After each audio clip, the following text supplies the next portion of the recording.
Chairman, Chairman, good morning po. Chairman, ano pong mga plano nyo with regards to our world-class athletes like Kaloy, Nesty, and even E.J. Obiena and Alex Ayala? Meron na po ba kayong naiisip na gagawin para matulungan sila in order for them to ma-improve pa nila yung kanilang mga current performance? Definitely sa game plan natin yan, Ruben. Hindi talaga sila pwedeng, kailangan they continue to improve, di ba? Si Alex, kung kaya nga natin gawing top 10 in the world, why not? Diba? So, dyan papasok yung sinasabi ko kanina, ng support ng private sector. Because nandiyan yung private sector, sabihin lang natin kung paano sila makakatulong, sino ang tutulungan nila at paano nila tutulungan. Nandiyan yung support lang yan. It is a role in PSC to develop this framework. Because when the framework is very clear, it is easier to support and to help. Diba? Marami pong, sa totoo lang, napakaraming nag-text sa akin na ano ba kami makakatulong, paano kami makakatulong. So siguro kami po sa TSC at sama ng mga commissioners, i-plot na lang natin, sagutin natin kung paano sila makakatulong. And let's not make it difficult for them. Kasi ang pinakamahirap po sa lahat, at ako galing sa private sector, yung handang tumulong at gustong tumulong, nahirapan pa sa pagtulong. So let's make it, ease of donation, ease of helping, ease of doing, of helping Philippine sports. Lahat yan, pagkaaralan natin kasi nandyan yan. And definitely, kung kaya nating paramihin yung mga Olympians natin, bakit hindi? Talagang, palagay ko na number one priority naman talaga para sa Philippine Sports Commission yan at para sa Philippine Olympic Committee. Chairman, may directive na ba sa inyo si Presidente or ng Malacanang kung ano siguro po yung magiging unang gagawin niyo po or meron po pa silang specific na parang gusto nilang mangyari na kailangan niyo pong gawin in the next few months or weeks? Yes, very clear po. Yun yung facilities, improvement, taking care of the athletes, and a healthy citizenry. Everybody has to be involved in sports because it benefits you personally. Yung malaman at ma-realize ng bawat Pilipino na ang sports hindi lang para sa atleta, pero para sa lahat. Yung facilities talagang idiniin po yan, talagang in-explain po yan mabuti. Yung taking care of athletes and their allowances, gawin mo, i-digitalize mo, ipag-ugnayan ka sa DICT, lahat po yan in-explain sa atin. And talaga pong pagtutuunan natin ng pansin yan sa lalong madaling panahon. Chairman, good morning. Yes, sir, Jerry. Chairman, ano lang, status ko ba yung team mo sa PSC as far as yung composition ng commissioners mo is concerned?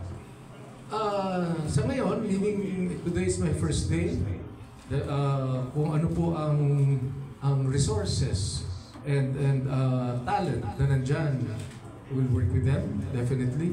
Sabi ko nga po, mahirap naman na sumaba ka sa gera tapos bago ang batalyon mo.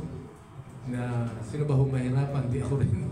So we all know that position ng chairman at position ng mga commissioners galing rin po sa Office of the President yan sa Malacanang. So habang wala pong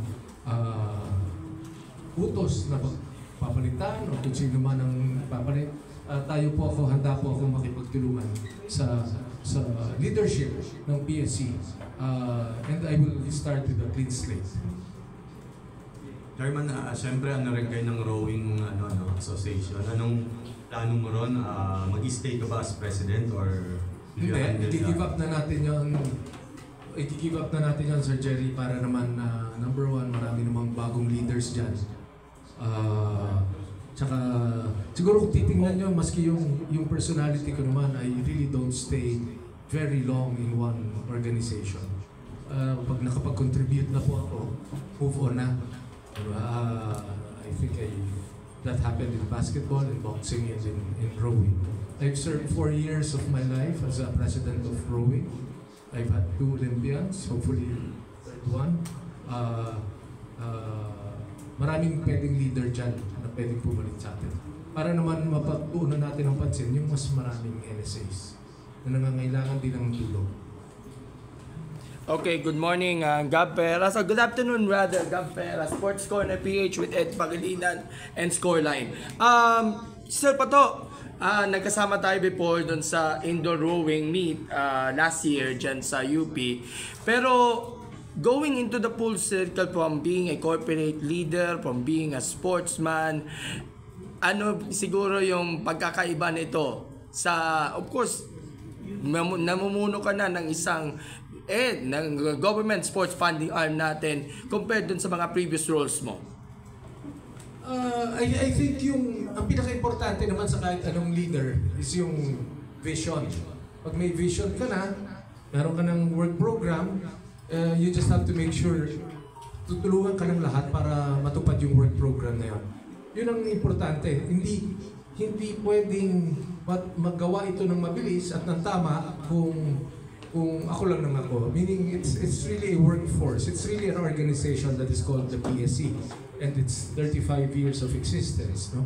Ang pagkakaiba dyan siguro is yung sinasabi nilang you go through a government process na meron kang COA, you go through a government process na meron kang mga procurement. Sa private sector kasi, pag dinesisyonan mo na yan, bababa na sa finance, tapos na yan. Pero dito, nandiyan naman yung mga kasama natin sa PSC na matagal na nandyan. Ang importante lang, tulungan nila ako, guide nila ako para naman lahat ng desisyon natin tama. Kasi pag mali yung desisyon, pag mali yung proseso, doon tumatagal eh. Diba? So, what is my role? My role is, maybe I will also share with them, this is how we do it in corporate life, in setup. Pasok naman sa tamang proseso. Baka gusto nyong i-review natin. Pero very important nga, yung makikipagtulungan, of course, lagi ko namang naririnig yan eh. Lahat naman tayo naririnig natin yan eh. Gumawa ka ng patakaran na hindi ka makukuha. Gumawa ka ng patakaran na hindi yung procurement mo tama. Gumawa ka ng patakaran na yung bids and awards mo tama. Sa totoo lang, kung gawin mo tama, hindi ka naman magkakamali. So kailangan ko lang ng suporta para naman mas mapabilis yung mga requirements na yan, like athletes uniforms, athletes shoes, athletes allowances. Talagang importante po sa atin yan. Last question bago ko ipasa sa iba.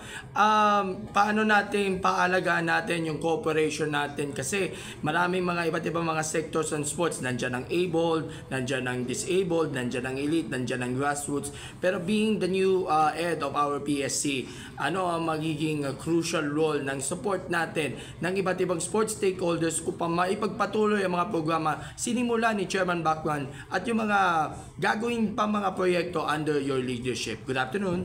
Yeah, good afternoon. Thank you. Lahat ng programang yan, lahat ng in-endorse ni Chairman Bacman na nandiyan na, lahat ng plano ng mga commissioners na pwedeng pag-aralan, ipagsasama-sama natin yan. You know, my role here is plain and simple. Can we manage the PSC well? Can we manage the PSC like a well-oiled machine? Can we tap the resources available to us, the human resource that's available to us? Ilan ang liderato rin? Sabi ko sa akin, there are around 90 plus in the plantilla and around 300 na contractual COS. Lahat po yan may talento eh. So kung paano mo gagawin yung kagalingan nila na sa tamang posisyon lang, I think I can analyze it that way. Para less complication, less of the politics. Pwede lang, no politics. Diba? Para mas mapabilis.